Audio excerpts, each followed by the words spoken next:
ईद की कुर्बानियों का ईद उल अजहा नाम है, लेकिन पूरी बात तो तुम्हें पता ही नहीं।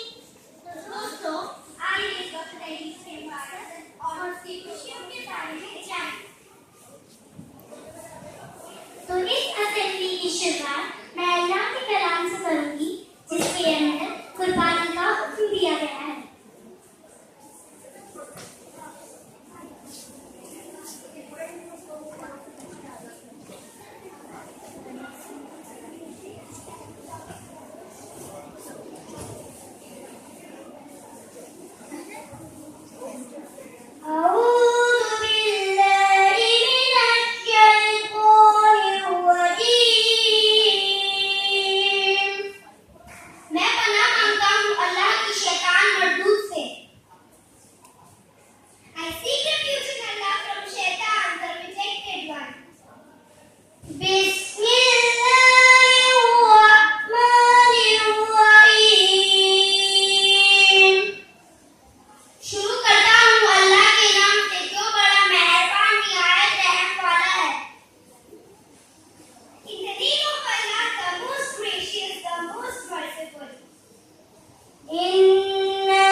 Class 5B, raise your hand. बेटा विशाल सर आए हैं आपकी क्लास से। फोटो नहीं लिया, वीडियो बना रही हूँ।